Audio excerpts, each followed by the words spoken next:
Nós temos uma participação agora especial, ao vivo, é a Neuza lá de Fortaleza. Boa noite, Neuza. Boa noite, padre. Tudo bem, minha filha? Tudo bem, padre. Que Padre, bom. Oi.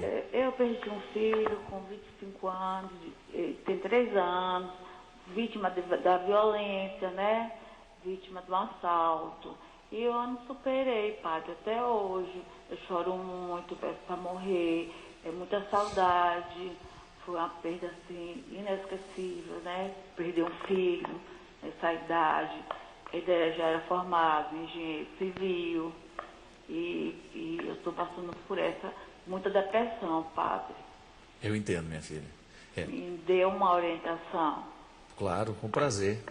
Primeira coisa, Neuza, a gente costuma dizer sempre que toda vez que nós vivemos um processo de perda, é natural que a gente se angustie, que a gente se deprima um pouco, que a gente se entristeça, mas a gente tem que saber o tempo certo que isso vai durar dentro de nós, minha filha.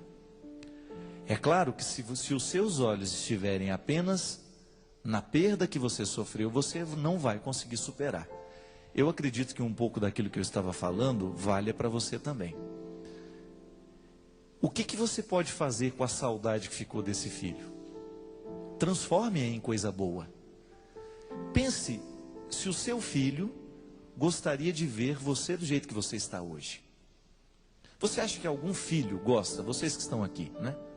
Ninguém gosta de ver uma pessoa que a gente ama chateada, deprimida, machucada, não é verdade?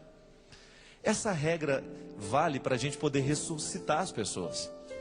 É só você pensar, a pessoa morreu, ela foi embora, eu não posso mudar. E fico pensando, como é que ela gostaria que eu enfrentasse tudo isso? Outro dia eu atendi, através de uma carta, um senhor que perdeu um filho afogado no rio, lá no Mato Grosso. O rapaz era seminarista da nossa congregação, seu João, o nome dele, e o menino que morreu era Lucas. E o pai estava muito sofrido com tudo aquilo, né? E ele estava muito chateado, o fato do menino ter entrado no barco sem o colete salva-vidas e ter morrido tragicamente de maneira desnecessária. Porque se ele tivesse colocado o colete salva-vidas no menino, se o menino tivesse colocado, ele não teria morrido. E eu disse a ele, seu João, o senhor que tem nome de evangelista, né? Escreva o evangelho da vida do seu filho. Faça pelo seu filho aquilo que ele não pôde fazer. Um jeito bonito que a gente tem de dominar os poderes da morte sobre nós é a gente extrair a vida daquilo que ficou. O senhor não morreu. A senhora, dona Neuza, a senhora também não morreu. E eu tenho certeza que se hoje o seu menino, esse que morreu de maneira trágica neste assalto, se ele pudesse lhe dizer alguma coisa, eu tenho certeza que se ele pudesse hoje falar aqui, ele diria, minha mãe, tire essa tristeza do seu coração, vá ser feliz por mim, vá viver aquilo que eu não pude viver. Ao invés de guardar a morte do seu filho como uma recordação muito triste e trágica, revista esta informação, esta morte, de um sentimento bonito de ressurreição. E até eu dizia para o seu João, já que o seu menino morreu por falta de colete de salva-vidas, vá colocar colete de salva-vidas nos meninos que estão desprotegidos pela vida. É bonito, minha gente, que muitos pais e muitas mães modificam radicalmente as suas vidas e começam projetos belíssimos no momento em que eles passam por experiências traumáticas e trágicas de perderem os seus filhos. É assim que nascem as grandes instituições que vão ajudar a cuidar das crianças que têm câncer. Por quê? Um dia um pai teve uma criança que morreu de câncer, viu o sofrimento de perto, não quis que aquela criança morresse em vão, abriu uma instituição para ajudar a cuidar daqueles que vão passar pela mesma situação. Nós temos duas possibilidades diante da morte. A gente morre também, ou a gente vive pelo outro. A maneira mais bonita que nós temos de lidar com a morte de quem foi, é a gente poder fazer por aquele que foi, o que ele não pode fazer mais. Extrair do nosso coração esse sentimento de depressão, desde que o tempo passe. Eu fiz uma música que está no CD meu, dona Neuza, se a senhora tiver a oportunidade de conhecer, o CD se chama Marcas do Eterno. Tem uma música que se chama Perdas Necessárias. Eu fiz justamente para as mães que perderam filhos. E eu falo disso. Deixa partir o que não te pertence mais. Deixa morrer o que a vida já sepultou. Deixa o processo do tempo curar.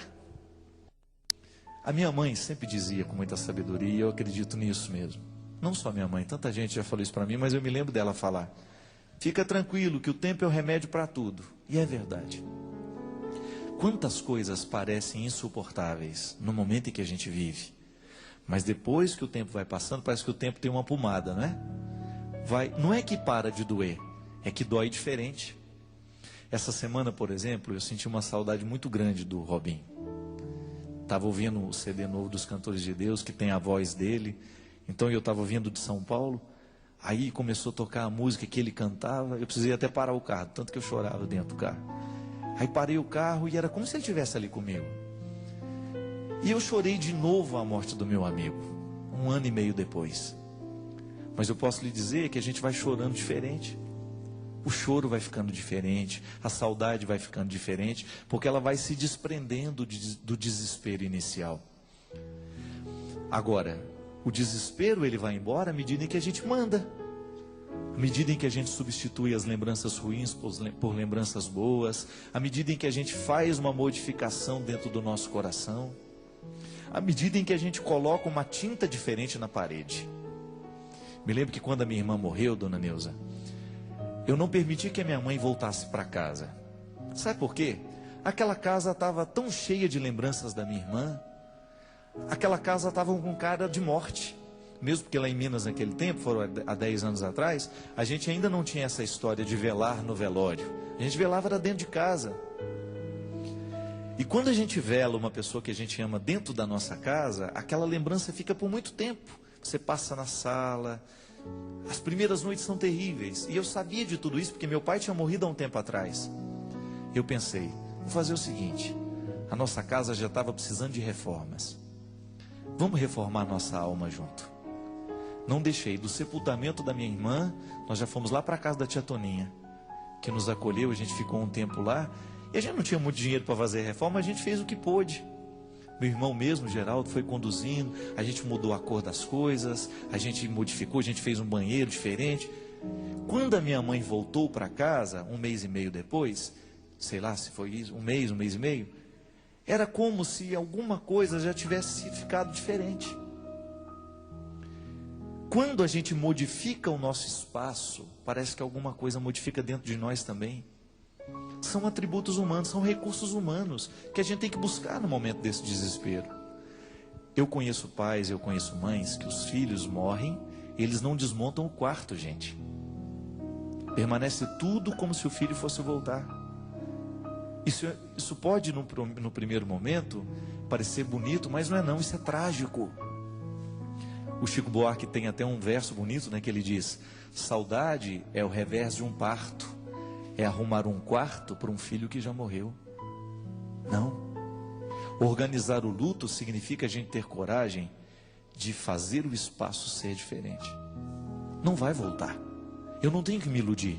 Eu não tenho que manter a cama arrumada do mesmo jeito, porque aquilo só vai me fazer sofrer.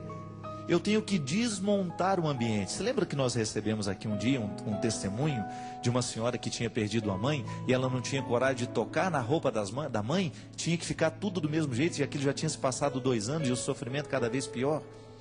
Depois a gente recebeu o testemunho dela aqui pessoalmente. Ela falou: padre, no dia em que eu ouvi o senhor falar isso, no mesmo dia nós retiramos tudo que era da minha mãe da nossa casa.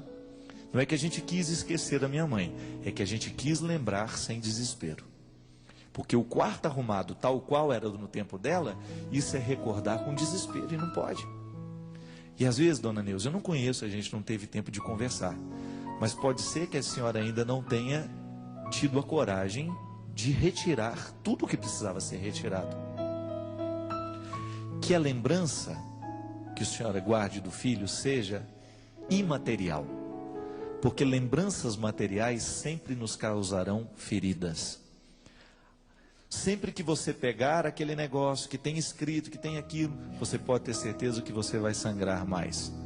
Agora, quando a lembrança é imaterial, ela é transformada pelo tempo. Isso é muito necessário para nós. Porque senão, nós estaremos eternamente presos àquele momento que não valeu a pena.